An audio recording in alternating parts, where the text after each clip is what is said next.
નમસ્કાર મિત્રો, મારું નામ ગૌતમ છે. અમે 2 ભાઈઓ છીએ અને હું 24 વર્ષનો છું. મારા પિતા શિક્ષક હતા અને હવે તે નિવૃત્ત છે. મારો ભાઈ 29 વર્ષનો છે. તેમના લગ્ન નક્કી થઈ ગયા છે અને એક મોટી બહેન છે જે લગ્ન કરી જતી રહી છે. તેમને એક બાળક છે, તે ક્યારેક આવે છે. ઘરમાં ખૂબ જ ખુશીનું વાતાવરણ હતું.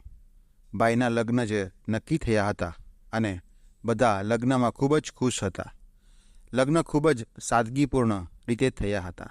ગામના કારણે મારા પિતા માને છે, ભલે આપણે ગમે તેટલા આધુનિક બનીએ, પરંતુ આપણે આપણી પરંપરાઓને ભૂલી શકતા નથી. ગામમાં દાદા દાદી હજુ પણ ત્યાં રહે છે. તેથી મારા ભાઈના લગ્ન ખૂબ જ ધાર્મિક વિધિથી થયા. લગ્ન પછી ભાભી પોતાના માવતર ચાલી ગઈ અને જ્યારે મેં માને આ વાત પૂછી કે લગ્ન પછી ભાભી તેમના માવતર કેમ ગઈ અને અમારી સાથે શહેરમાં આપણા ઘરે આવવા જોઈએ ને, તો માએ કહ્યું કે આવી જશે દીકરા. કેટલાક રિવાજો હોય છે જેના માટે તે થોડા દિવસ તેના માવતરમાં રહેશે, પછી આપણે તેને તેડી આવશું. મેં કહ્યું, અરે માં, આ કેવો રિવાજ? આજના જમાનામાં આ બધું કોણ માને છે? આ બધું પહેલાંના જમાનામાં થતું. તો માં કહેવા લાગી, નહીં બેટા, તે આપણા માટે પણ છે. આજે પણ આ રિવાજો આપણા માટે ખૂબ મહત્ત્વના છે.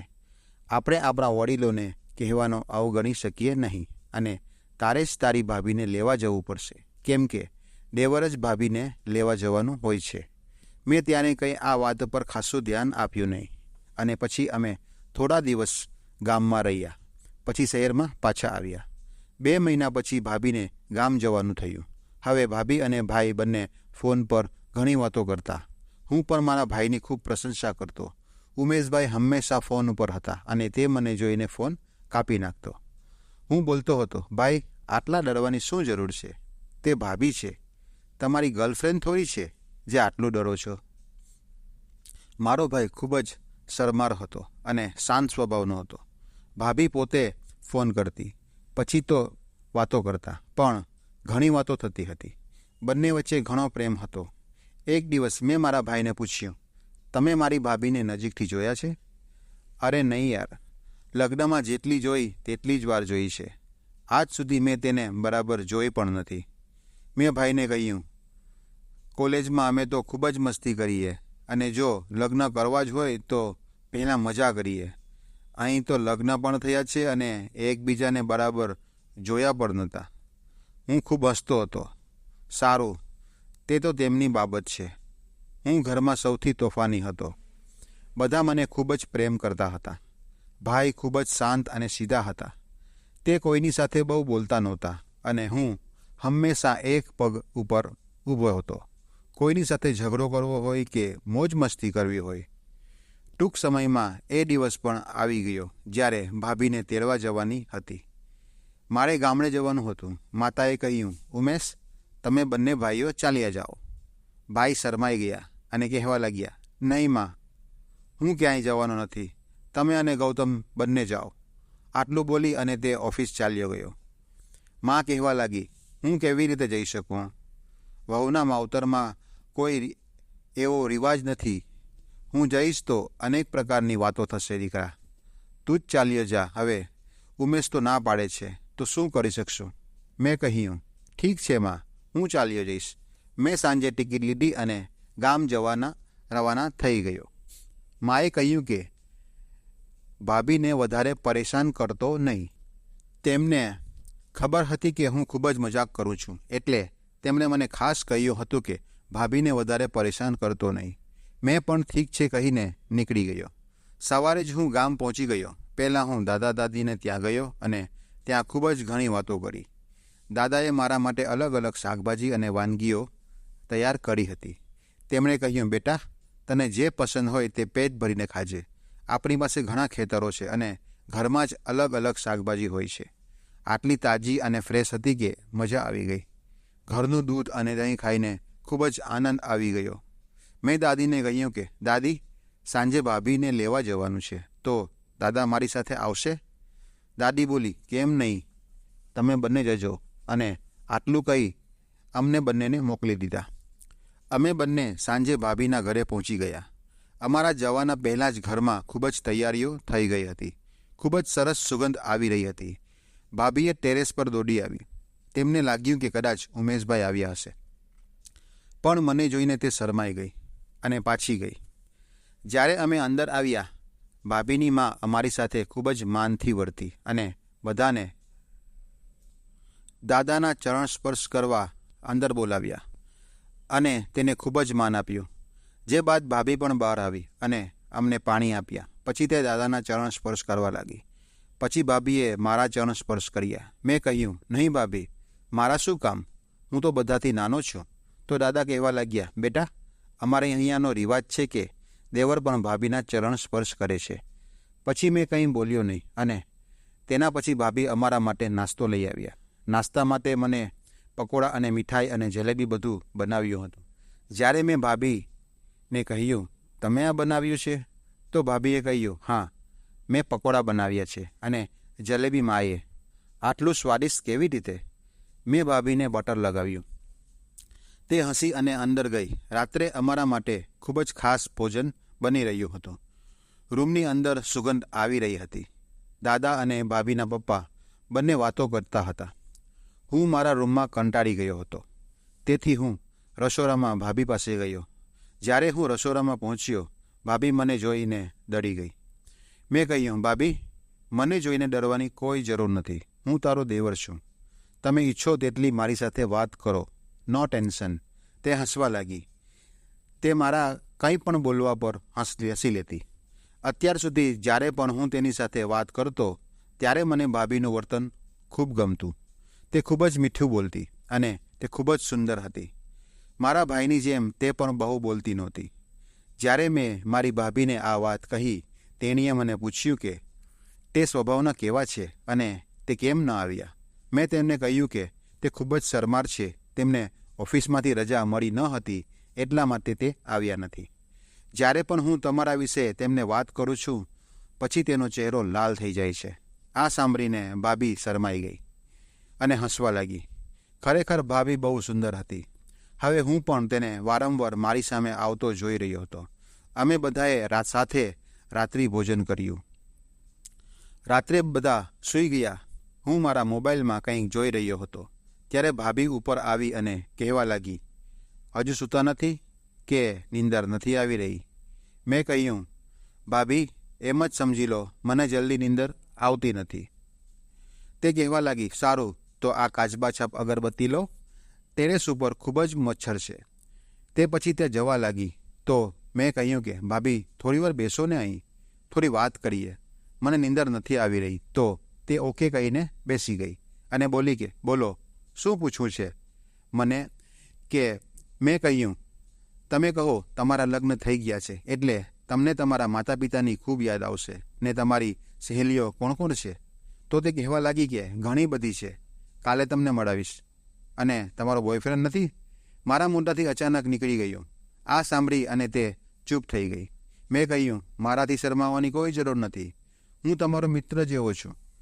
જે હોય તે મને જણાવો, હું ભાઈને કહીશ નહીં. આ સાંભળીને ભાભી કહેવા લાગ્યા, ના ના ના, એવું તો કંઈ છે નહીં. મારા કોલેજના દિવસો દરમિયાન મારી પાસે એક હતો, પરંતુ તેને ક્યારેય મેં પ્રપોઝ કર્યું નહીં. પિતાએ સ્પષ્ટ કરી હતી કે જો હું આ બધી બાબતોમાં ધ્યાન આપીશ તો તે મને ભણાવશે નહીં. એટલે જ મને આ બધા વિચારથી જ ડર લાગતો હતો. એટલે આ બધું કરતાં પહેલાં 1000 વાર વિચારતી. તમે જ કહો દેવરજી, તમે તો ખૂબ જ સ્માર્ટ છો.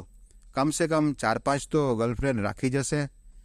મેં કહ્યું, હા સાચું છે, પરંતુ 4-5 નહીં, ફક્ત એક જ છે અને ફક્ત તેનાથી જ મારી વાતચીત થાય છે અને હું તેને ખૂબ જ પસંદ કરું છું, પરંતુ તે મને કંઈ કરવા જ દેતી નથી. આ સાંભળી ભાભી શરમાઈ ગઈ. જ્યારે પણ હું કંઈ કહું છું તો તે કહે છે કે પહેલાં લગ્ન કરી લે. હવે હું લગ્ન કરવા સુધી એમ જ રહું? તમે જ કહો ભાભી, લગ્ન કરવાના જ છે તો લગ્ન પહેલાં તે કરવામાં શું પ્રોબ્લેમ છે? ભાભી કહેવા લાગી, તમે પણ સાચું બોલી રહ્યા છો, પરંતુ તમે લગ્ન કરવાની મનાઈ કરી દીધી તો? મેં કહ્યું, આવું કેમ બની શકે ભાભી? અમે 3 વર્ષથી તો એકબીજાને પસંદ કરીએ છીએ. આજ સુધી કોઈ મેં મિત્ર પણ નથી બનાવ્યો. સાચું કહું તો ભાભી, મને તે ખૂબ જ મન કરે છે મજા લેવાનું, પરંતુ તેને આજ સુધી મને કોઈ તક આપી નથી, અને જ્યારે તક મળી તો તે વાત આગળ વધવા જ દીધી નહીં. ઠીક છે, બસ હવે રાત ખૂબ જ થઈ ગઈ છે, તું સૂઈ જા. મેં કહ્યું, અરે હજુ તો આમ કરવાનું ચાલુ થયું છે, મને સારું લાગી રહ્યું છે, બેસો ને ભાભી. ભાભીએ કહ્યું, એક વાત કહું તમને, ખોટું લગાડશો નહીં.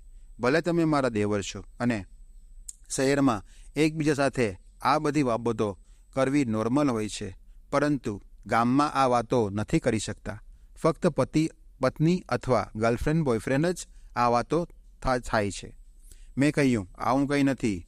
દેવરને પોતાના દિલની વાતો કેવી હોય તો તે કોને કહે? ભાભી જ તમને જ કહે ને. તમે જ કહો ભાભી, તમે તો મારી એક સારી દોસ્ત બની ગયા છો. ભાભી બોલી, ઠીક છે, હું તારી દોસ્ત છું, તું મને બધું શેર કરી શકે છે. અમને વાત કરતાં કરતાં લગભગ 2 કલાક થઈ ગયા. ભાભીએ કહ્યું કે હવે મને જવું જોઈએ. મેં કહ્યું, તમે આમ જઈ નથી શકતા. મને સારું લાગી રહ્યું છે તમારી સાથે વાત કરીને, અને આમ પણ બધા લોકો સૂઈ ગયા છે. ભાભી ઊભી થઈ અને નીચે જોવા લાગી. મેં કહ્યું, શું થયું? તો તે કહેવા લાગી કે હું જોઈ લઉં કે કોઈ જાગી તો નથી રહ્યું ને. ઠીક છે, આટલું બોલી અને બેસી ગઈ, અને અમે બંને વાતો કરવા લાગ્યા. મેં મારી પહેલી ગર્લફ્રેન્ડ વિશે ભાભીને કહ્યું, અને તેને પોતાના સ્કૂલ અને કોલેજના વિશે મને બધું કહ્યું. ઘણી બધી વાતો કરી પછી મેં ભાભીને કહ્યું કે ભાભી, મારા લગ્ન ક્યારે થશે? મને લગ્ન કરવાનું ખૂબ જ મન છે. મહેકને હું કહીને થાકી ગયો કે મને પહેલાં તે બધું કરવા દે, પરંતુ તે મને બિલકુલ મોકો નથી આપતી. હવે તમે જ કહો કે હું કેવી રીતે તેને સમજાવું કે? તો ભાભી બોલી, કંઈ વાંધો નહીં, જ્યારે સમય આવશે ત્યારે બધું થઈ જશે. વાતો કરતાં કરતાં 1 કલાક થઈ ગયો, અને થોડી હલકી ઠંડી પણ લાગવા લાગી હતી.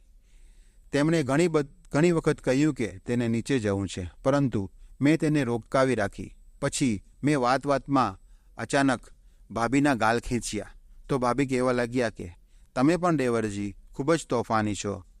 અમે બંને વાતો કરતાં ભૂલી ગયા કે અમે બંને દેવર ભાભી છીએ.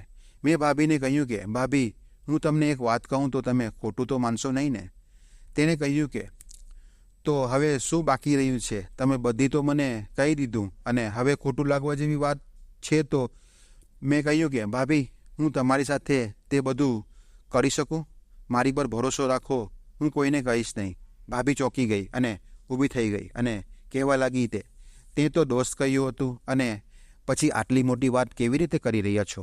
મેં તેમનો હાથ પકડી અને બેસાડી અને કહ્યું, તમે ખોટું લગાડશો નહીં. તમે મને કહો કે ઘરમાં સૌથી લાડલો હું છું, અને બધા મને ખૂબ જ પ્રેમ કરે છે. એવામાં હું પણ તમારો લાડલો રહીશ. હું તમારી કોઈ પણ વાત કોઈને કહીશ નહીં. પ્રોમિસ. તમે મારા પર વિશ્વાસ રાખો. મેં ખૂબ જ આત્મવિશ્વાસથી તેનો વિશ્વાસ જીત્યો, અને પછી તેમણે ત્યાં સ્પર્શ કરવા દીધો, જેને મેં આજ દિવસ સુધી સ્પર્શ કર્યો હતો નહીં. તે ખરેખર એક ગજબનો અનુભવ હતો. હું મારા જીવનમાં આ અનુભવને ક્યારે પણ ભૂલી શકીશ નહીં. એટલું સરસ લાગી રહ્યું હતું કે આને પકડી જ રાખું. ભાભી બોલી, અરે છોડો, કેવું લાગ્યું મને કહો. મેં કહ્યું, ખરેખર ભાભી, તમે ખૂબ જ સરસ છો, અને એટલું સરસ છે કે હું તમને શબ્દો દ્વારા કહી શકું એમ નથી.